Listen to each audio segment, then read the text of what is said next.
211 connects people with community services and volunteer opportunities. Call Center Specialist Claudia Camarillo-Devendorf explains how the call center changes lives. I received a call today from a caller who has called us regularly from what she was telling me over the past several years. She was looking specifically for scholarship information for her daughter because they're about $2,000 short of getting her started on her first year of college. But one of the things that I was really happy to be able to hear from her was that she, over the years, has been receiving assistance for school supplies and other things. She's told me that her daughter wouldn't have been able to get this far, to be going to college, if it hadn't been for the resources that we've been able to guide her to. And I was able to guide her to a couple of different agencies to get her daughter started on putting in information for scholarships. Child is 4.0 grade point average scholar, so she definitely should get those resources. Call center employees are uniquely trained. Rose Porter is the reentry call specialist assisting previously incarcerated reintegrate back into the community.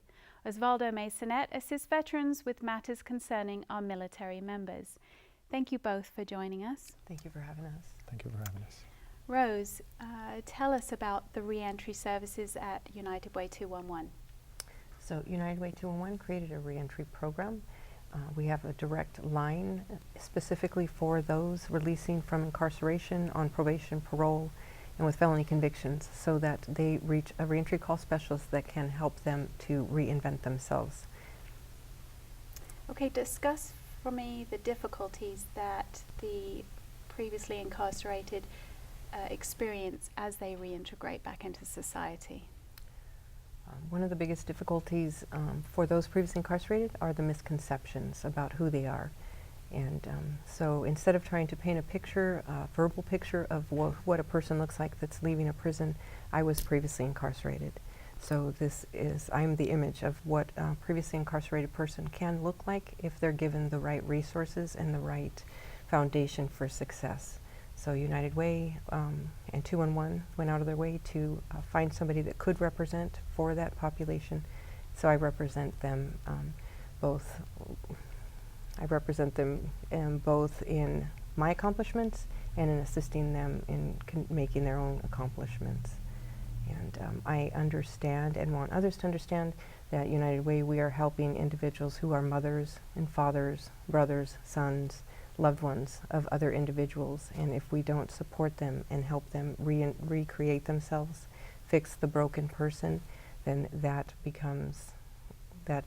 filters down to their children and their loved ones, and it continues to keep society and our community as a whole broken.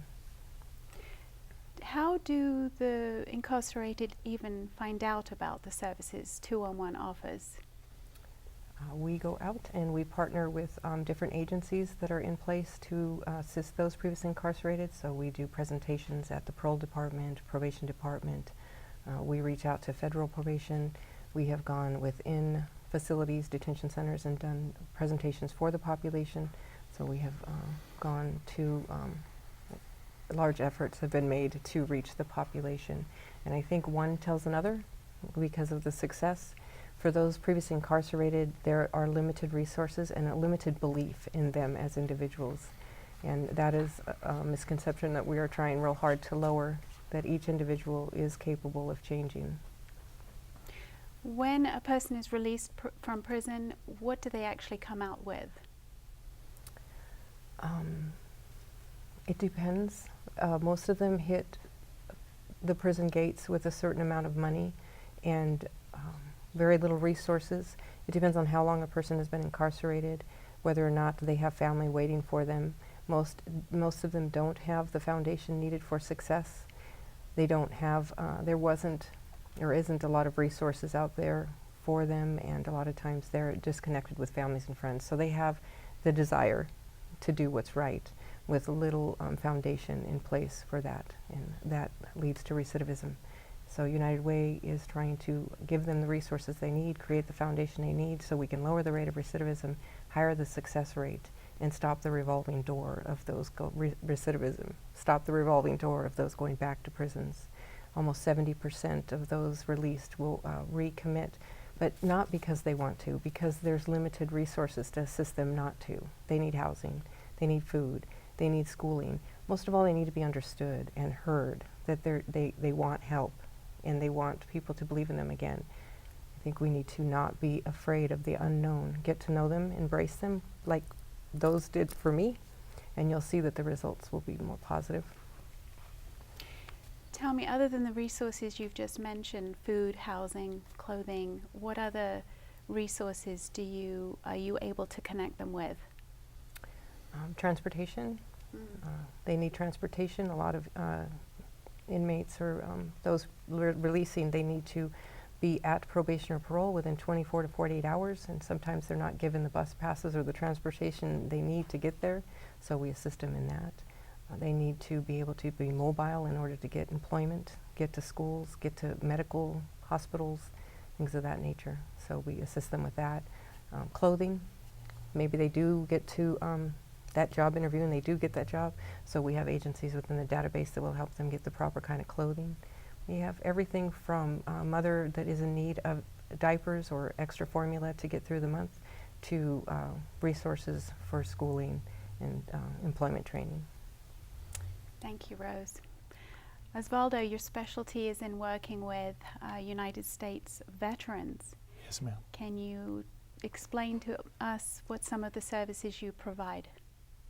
Well, Donna, our veterans need connections to pretty much all the same resources that the general population does, with the special consideration that they have gone through many things that most people in the United States do not go through in their lifetime.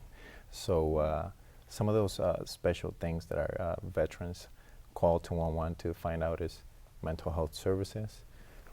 We've found a lot of times there's still a stigma attached to where, say for example, somebody's still on active duty, they don't want to reach out to the mental health services that are within bases. So we've received calls from people still on active duty that need that type of assistance, or the people that are not currently associated with the military anymore.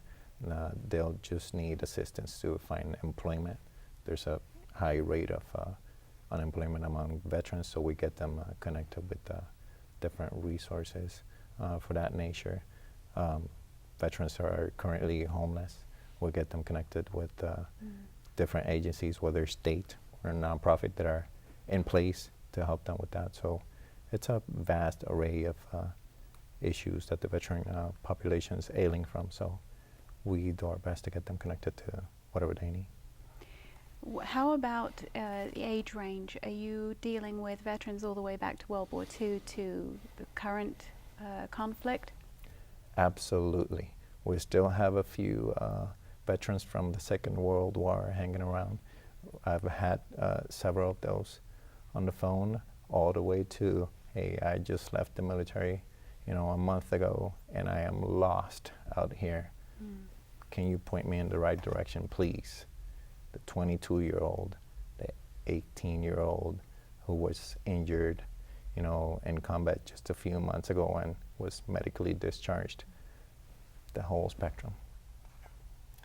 With veterans and reentry, we have noticed that there is also a high level of post-traumatic stress, and we have found that we're able to help both of our callers sometimes in just hearing them and empathizing with where they're at and letting them know that they are okay as humans, and 211 is there to support them through the process and give them the information and referral that they need.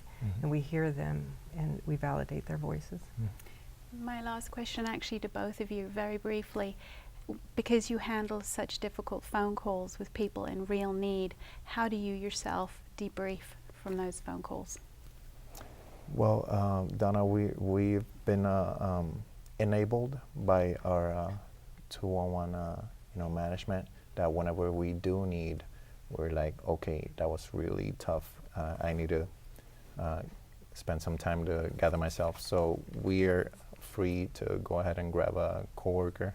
I usually go ahead and debrief with Rose because she understands most of the things that we go through as veterans, and she does so the same thing as well. So we share each other's experience, what we've gone through. Thank you both so much for joining us today. You're welcome. Thank you.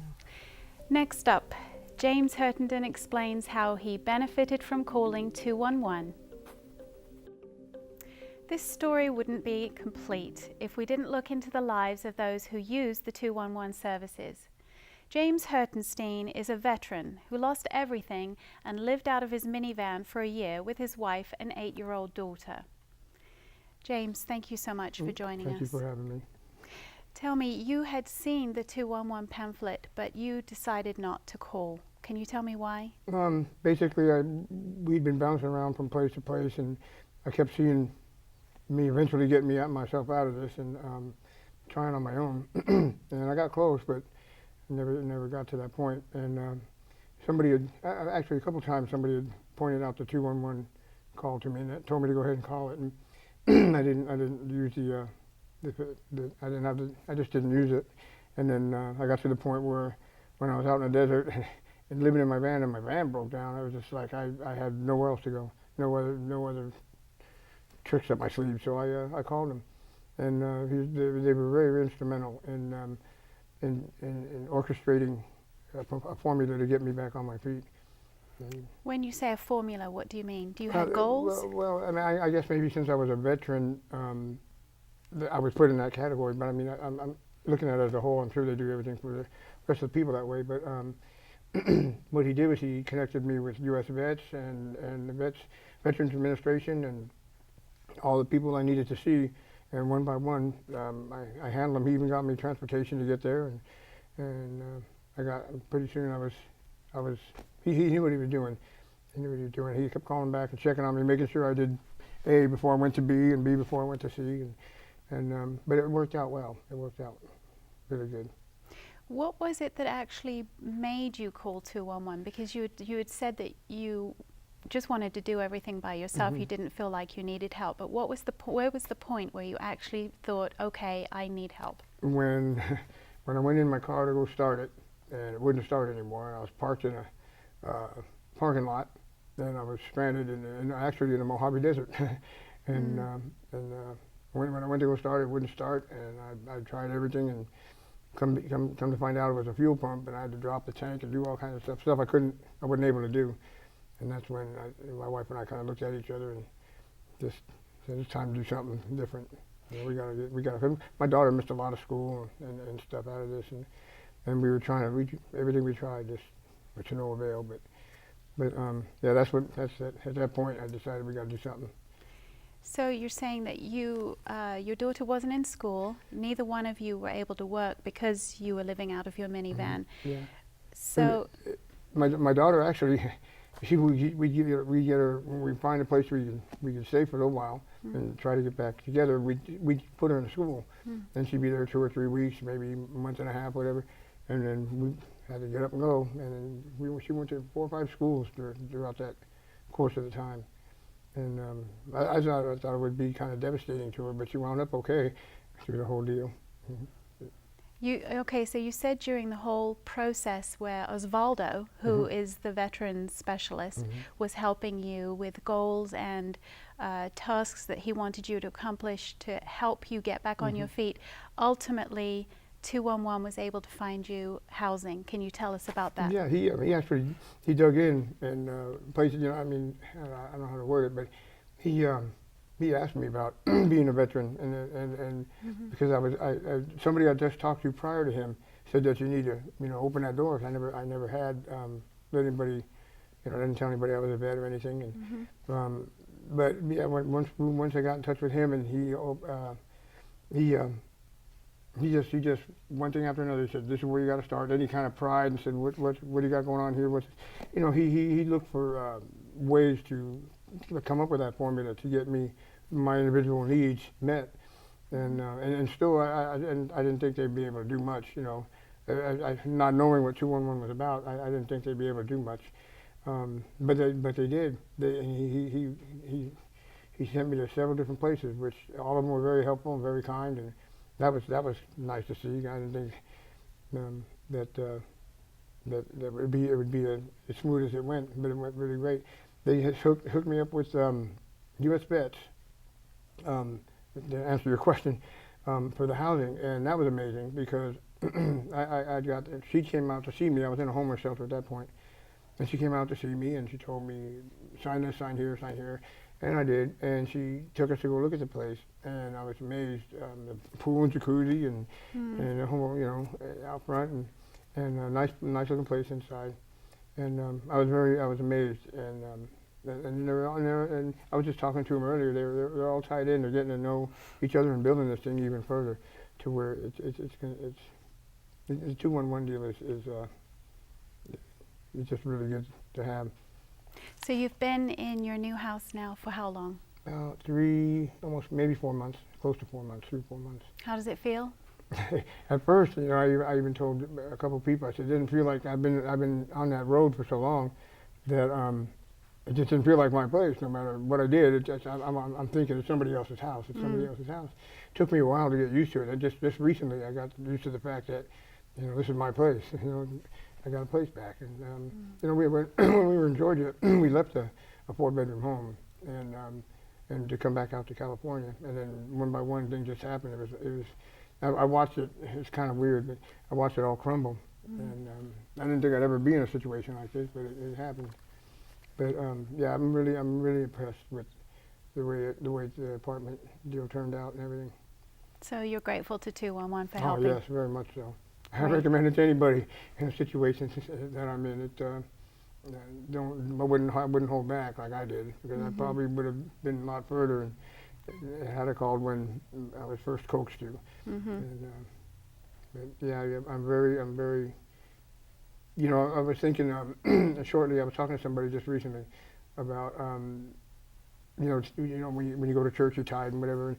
And I'm going to be coming into a little bit of money here soon, and I was thinking about who I could do something for, and I think that's what I'm going to do. I'm going to go in that direction and find out who I can maybe help there at 211 or something. Oh, in that area. That's wonderful, James. I really appreciate you coming and sharing with us your story. Thank you so much. Thank you for having me.